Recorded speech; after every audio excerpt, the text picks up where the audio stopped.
একদিকে আওয়ামী লীগের long March two Dhanmondi ৩২, অপরদিকে ধানমন্ডি ৩২ নম্বর দখল করে আছেন শিক্ষার্থীরা।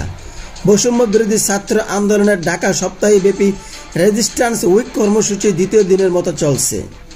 বিকেলে শাহবাগে জড়ো হয়ে এখন ধানমন্ডি ৩২ নম্বরে অবস্থান নিয়েছেন আন্দোলনকারী শিক্ষার্থীরা। বুধবার রাত ১১টার পর দেখা যায় ধানমন্ডি ৩২ নম্বর এর বিপরীত পাশে নিউ মডেল কলেজের সামনে অবস্থান করেছেন শিক্ষার্থীরা। এছাড়াও কয়েকজনকে মোটরসাইকেল শোডাউন দিতে দেখা যায়। এ সময় তারা বলেন, আওয়ামী লীগের যে কোনো ষড়যন্ত্র মোকাবেলা করতে প্রস্তুত রয়েছেন ছাত্র সমাজ সহ দেশের জনগণ। যে কোনোভাবে তাদের ঘন অভ্যুত্থানের মাধ্যমে অর্জিত স্বাধীনতা রক্ষা করতে প্রস্তুত তারা। এর আগে বিকেলে শাহবাগ থেকে রাপা প্লাজার সামনে এসে অবস্থান নেন শিক্ষার্থীরা।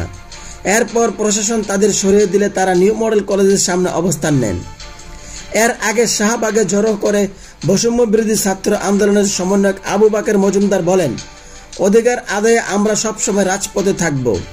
ঢাকার সব ছাত্র জনতার এক হলে আমরা শহীদদের স্মরণে শাহবাগ থেকে রাপা প্লাজার অভিমুখে পদযাত্রা ও নিহত হওয়ার ঘটনাস্থলে ১ মিনিট নীরবতা পালন করে দোয়া করব।